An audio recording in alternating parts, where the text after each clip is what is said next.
la supuesta agencia de viajes que me estafó con un paquete a Cancún y desapareció con mi dinero. Investigué el registro de su oficina física, los denuncié ante la entidad reguladora y logré que congelaran sus cuentas bancarias hasta recuperarlo todo. Pensé que estaba comprando un atardecer en el Caribe, pero lo que realmente compré fue un boleto de primera clase a la peor pesadilla financiera de mi vida. Si alguna vez has sentido ese frío en el estómago cuando te das cuenta de que el número al que llamas ya no existe, quédate, porque te voy a enseñar cómo pasé de ser la víctima perfecta a la mujer que logró que un banco le arrebatara hasta el último centavo a unos estafadores profesionales. Todo comenzó con un anuncio en mi feed de noticias. Azure Horizon Getaways. Las fotos de Cancún no eran las típicas de stock, parecían grabadas con dron, mostrando villas privadas con mayordomo y cenas a la luz de las velas. El precio era el anzuelo maestro, $3,100 por 10 días. Un precio alto para ser una estafa obvia, pero lo suficientemente bajo para ser una oferta de último minuto irresistible. Me contactó Mireya. No sonaba como una vendedora de telemarketing, sonaba como una amiga que quería ayudarme a cumplir un sueño después de un año de trabajo agotador. Elora, el paquete incluye un tour en yate privado. Es una cortesía de la agencia porque sabemos que este es tu primer viaje tras la promoción en tu trabajo, me dijo Mireya, usando hábilmente información que seguramente extrajo de mis redes sociales. Me tienta mucho Mireya, pero me gustaría ver el Registro Nacional de Turismo de la agencia antes de proceder, dije yo, intentando jugar a la segura. Claro, te lo adjunto ahora mismo por correo. Somos una agencia boutique, por eso nos enfocamos en el trato personalizado y la transparencia absoluta. Me envió un documento que, a primera vista, tenía sellos oficiales, códigos QR y un número de registro que parecía legítimo. Confiada, hice un primer depósito de $1,500. A las pocas horas entró en escena Francisco, presentándose como el director de operaciones. Señora Elora, tenemos un inconveniente de último minuto. El hotel nos informa que si no se liquida la estancia completa antes del cierre bancario de hoy, la habitación se liberará automáticamente debido a una convención médica. No queremos que pierda esta ubicación privilegiada. La voz de Francisco era firme, autoritaria, diseñada para generar esa urgencia que anula el pensamiento lógico. Francisco, no contaba con transferir el resto hoy mismo. ¿No pueden esperar a mañana?, pregunté, sintiendo la presión. Lo entiendo, pero si la reserva se cancela, la penalización es del 40%. Es mejor liquidar ahora y asegurar su paz mental. Transferí los $1,600 restantes, un total de $3,100. En ese instante, recibí un correo con los vouchers de confirmación. Parecían obras de arte, logos en relieve digital, términos legales y mi nombre escrito en letras elegantes. Pero algo me inquietó.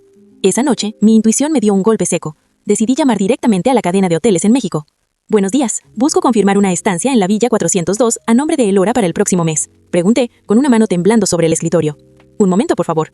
Señora, lo siento mucho, pero esa villa está reservada para una boda privada durante esas fechas. No tenemos ninguna reserva bajo su nombre ni conocemos a la agencia Azure Horizon. De hecho, ese código de confirmación no coincide con nuestro formato. La voz de la recepcionista fue como un balde de agua helada. Mi mundo se detuvo. Marqué a Mireya, el número estaba fuera de servicio. Marqué a Francisco, la llamada se desviaba directamente a buzón. Entré al sitio web y lo único que vi fue una pantalla blanca con el texto Account Suspended. Ahí estaba yo, sola en mi sala con $3,100 menos y una carpeta llena de archivos PDF sin valor. Pero los estafadores cometieron un error garrafal. Olvidaron que mi trabajo diario consiste en auditar procesos y detectar anomalías. Si Francisco pensaba que una mujer como yo se iba a quedar llorando en un rincón, estaba a punto de recibir la lección de su vida. No perdí ni un segundo en lamentaciones estériles. Esa misma tarde contacté a Ulises, un viejo colega experto en ciberseguridad, para que rastreara el origen de los correos electrónicos. Mientras él trabajaba en la sombra, yo me agarré mi bolso y me dirigí a la dirección física que figuraba en el contrato. Me encontré con una persiana metálica cerrada y un letrero de "Se renta". Sin embargo, un pequeño detalle me devolvió la esperanza. El conserje del edificio, don Procoro, estaba barriendo la entrada. Al ver mi cara de desesperación, me lanzó una mirada de complicidad y me dijo: «Usted es la quinta persona que viene hoy buscando a esos jóvenes. Se fueron hace 2 horas, pero dejaron algo en el contenedor de basura que quizá le interese». Don Procoro me entregó una caja de cartón que habían intentado destruir sin éxito. Dentro, entre restos de café y publicidad vieja, encontré una factura de internet a nombre de una empresa distinta, Servicios Digitales Cross. No era una agencia de viajes, era una fachada. Lo más importante es que la factura no estaba a nombre de Francisco, sino de un tal Humberto Solís. Ese joven que usted busca, el que se hace llamar Francisco, en realidad se llama Humberto, me susurró don Procoro mientras miraba hacia ambos lados de la calle. Lo escuché discutir con la señorita Mireya sobre un traslado de fondos antes de subir todo a una camioneta gris. Sentí una descarga de adrenalina. Ya no era una víctima buscando respuestas, era una cazadora siguiendo un rastro de sangre. Llamé a Ulises de inmediato. Ulises, olvida la agencia, busca Servicios Digitales Cross y el nombre Humberto Solís. Necesito saber dónde opera legalmente y, sobre todo, en qué banco reciben sus pagos por servicios. Le ordené mientras subía a mi auto. Dame 10 minutos, Elora. Si tienen una empresa registrada para facturar internet, tienen un rastro fiscal. Nadie desaparece del sistema financiero tan rápido, respondió Ulises con el teclado sonando de fondo. Mientras esperaba, conduje hasta la oficina de la licenciada Carmina, una inspectora de la entidad reguladora que tenía fama de ser un pitbull con los fraudes turísticos. No fui a pedir por favor, fui con pruebas. Licenciada Carmina, aquí tiene los contratos falsos, los comprobantes de transferencia a la cuenta de Servicios Digitales Cross y el testimonio del conserje sobre la huida, le dije poniendo los papeles sobre su escritorio con una firmeza que la hizo levantar la vista.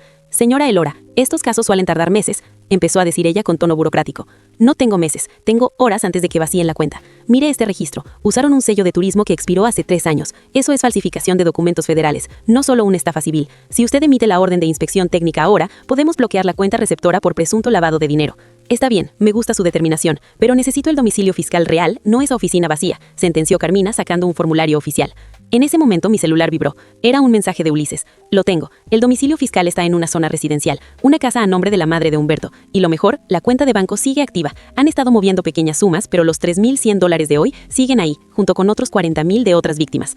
Aquí tiene la dirección, licenciada, le dije mostrándole la pantalla. Vamos por ellos. Minutos después, llegamos a la residencia. No era un edificio corporativo, era una casa de 2 pisos con las cortinas cerradas. Vi la camioneta gris estacionada afuera. Mi corazón golpeaba mis costillas. Bajé del auto y antes de que Carmina pudiera detenerme, toqué el timbre con insistencia. La puerta se abrió apenas unos centímetros. Era Mireya, pero ya no tenía esa voz dulce. Se veía pálida y ojerosa.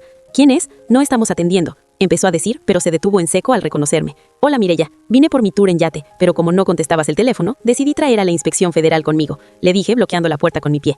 Desde el fondo de la estancia escuché una voz masculina, tensa y cargada de odio. Era Francisco, o mejor dicho, Humberto. Mireya, cierra esa maldita puerta. Te dije que no abrieras a nadie, gritó Francisco mientras aparecía en el pasillo sosteniendo un teléfono satelital. Francisco, o Humberto, como prefieras, le dije con una sonrisa gélida. La licenciada Carmina tiene una orden de congelamiento inmediato para tu cuenta en el Banco Nacional. Puedes devolverme mi dinero ahora mismo por transferencia inversa frente a la autoridad o puedes esperar a que el banco bloquee todo el capital de tu empresa por los próximos 2 años mientras se realiza una investigación criminal. Tú decides. El rostro de Francisco se transformó. El director de operaciones, seguro de sí mismo, se desvaneció, dejando ver a un tipo asustado que sabía que su castillo de naipes se estaba incendiando. Humberto intentó negociar, jurando que todo era un malentendido con el proveedor en Cancún, pero la licenciada Carmina no cedió ni un milímetro. Lo que ellos no sabían es que mientras hablábamos, Ulises ya había enviado el reporte de fraude a la unidad de delitos financieros del banco. Logramos que Francisco abriera su laptop bajo supervisión, revelando no solo mi dinero, sino una lista de 15 personas más que habían sido estafadas esa misma semana. El ambiente en esa sala era tan denso que se podía cortar con un cuchillo. Ellos estaban atrapados y yo apenas estaba empezando a cobrarme la factura emocional. Francisco, o mejor dicho, Humberto, se quedó lívido frente a su computadora. El aire en la habitación olía a encierro y a ese rancio aroma de la desesperación. Mireya se había retirado a una esquina, sollozando en silencio, dándose cuenta de que su carrera de agente de viajes acababa de terminar en el comedor de una casa de los suburbios. Elora, escúchame, no puedes hacernos esto. Si el banco bloquea la cuenta, no solo te quedas sin tu dinero, sino que nos hundes a todos. Tengo pagos que hacer a proveedores reales, mintió Francisco, aunque su voz temblaba tanto que apenas podía sostener la mirada. ¿Proveedores reales? Me reí, una risa corta y seca que no tenía nada de gracia. ¿Como el tour en yate que nunca existió? ¿O la villa que está ocupada por una boda? No me tomes por tonta, Francisco. Ya pasamos esa etapa. La licenciada Carmina dio un paso al frente y sacó su tableta oficial, conectada directamente a la red del ministerio. Señor Solís, tengo aquí la autorización para proceder con el embargo precautorio de la cuenta vinculada a Servicios Digitales Cross. Usted tiene 2 opciones. O autoriza la devolución voluntaria de los fondos de la señora Elora y de los otros nombres que aparecen en su panel de control, o procedo a firmar el arresto administrativo por desacato y fraude agravado.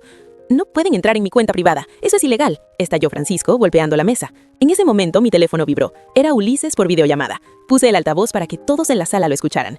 Elora, diles que dejen de jugar. Acabo de detectar que alguien de este SAIP está intentando desviar $20,000 a una billetera de criptomonedas. Francisco, si le das clic a enviar, el rastro quedará marcado como lavado de activos. Mi software de rastreo está enviando los paquetes de datos a la policía cibernética en tiempo real. Francisco soltó el mouse como si quemara. Se dio cuenta de que no solo estábamos en su sala, sino que estábamos dentro de sus sistemas. El juego largo que él pensó que tenía bajo control se había convertido en un callejón sin salida. Está bien, dijo bajando los hombros. ¿Qué quieren? Quiero mis $3,100 de vuelta ahora mismo, y quiero que la licenciada Carmina supervise la devolución de los depósitos de las otras víctimas que tienes en esa lista de Excel, sentencié cruzándome los brazos. Eso es imposible, Elora. No tengo tanto efectivo líquido. Parte del dinero ya se usó para gastos operativos, respondió él tratando de salvar algo del naufragio. Entonces el banco se encargará de liquidar tus activos, incluyendo esa camioneta gris que tienes afuera y esta propiedad, intervino Carmina con una frialdad profesional que me dio escalofríos. Tienes 5 minutos antes de que la orden de congelamiento total se ejecute. Si el botón de congelamiento se presiona, nadie saca un centavo de ahí en los próximos 5 años de litigio. El silencio que siguió fue sepulcral. Se escuchaba el segundero de un reloj de pared y la respiración agitada de Mireya. Francisco miraba la pantalla, luego a la licenciada y finalmente a mí. Vio en mis ojos que yo no me iba a mover de ahí sin una confirmación bancaria. Dame las claves, Francisco, ahora, le dije con voz baja y firme. Con dedos temblorosos, Francisco empezó a teclear. Entró al portal bancario. La cifra en la cuenta era obscena. Más de $50,000, producto de sueños robados a personas que, como yo, solo querían un descanso. Inicia la transferencia de Elora. Concepto, devolución por servicio no prestado, ordenó Carmina. Vi cómo Francisco llenaba mis datos. El clic del mouse sonó como un disparo en la habitación. Segundos después, mi celular emitió ese ping, que es música para los oídos de cualquier estafado.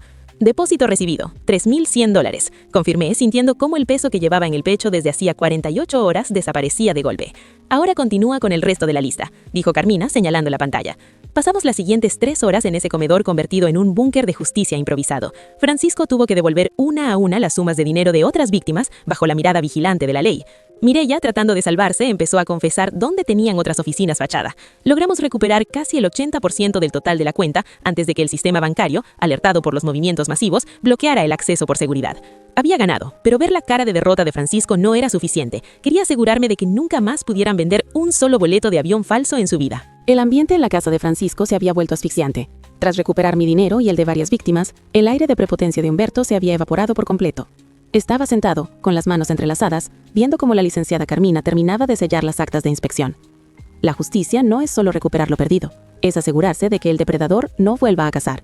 Ya devolví el dinero, Elora. Ya tienen lo que querían. Váyanse de mi casa, masculló Francisco, con un tono de voz que intentaba recuperar algo de dignidad. No nos vamos a ningún lado, Humberto, respondí, guardando mi teléfono. El hecho de que hayas devuelto el dinero bajo presión no borra el delito de fraude agravado y falsificación de documentos oficiales. La denuncia ante la entidad reguladora ya está ratificada. En ese momento, 2 patrullas se estacionaron frente a la propiedad. Don Prócoro, el conserje, había cumplido con su palabra de guiar a las autoridades locales hasta la ubicación que Ulises y yo habíamos rastreado. El sonido de las sirenas fue el punto final para Azure Horizon Getaways. La licenciada Carmina le entregó el expediente al oficial a cargo. Aquí tienen las pruebas de la triangulación de fondos y los contratos apócrifos. El señor Solís y la señorita Mireya quedan a disposición de la Fiscalía para la investigación correspondiente, declaró Carmina con una autoridad implacable. Vi cómo les colocaban las esposas. Mireya lloraba, tratando de culpar a Francisco de todo, mientras él guardaba un silencio sepulcral con la mirada clavada en el suelo. Al salir de la casa, el sol de la tarde me pegó en la cara. No había viaje a Cancún, no había playa, pero sentía una paz que ningún resort de lujo me habría dado. Semanas después, recibí una notificación. Las cuentas de servicios digitales Cross fueron congeladas permanentemente, y la empresa fue disuelta por orden judicial. Francisco y Mireya enfrentan ahora un proceso penal que los mantendrá alejados de cualquier actividad comercial por años. Mi aniversario lo celebramos con una cena tranquila en casa, pero con la satisfacción de saber que mi dinero estaba a salvo y que mi intervención evitó que decenas de familias perdieran sus ahorros. Aprendí que la mayor defensa contra una estafa no es solo la precaución, sino la voluntad inquebrantable de no dejarse pisotear. A veces, la mejor venganza es simplemente hacer que la ley funcione.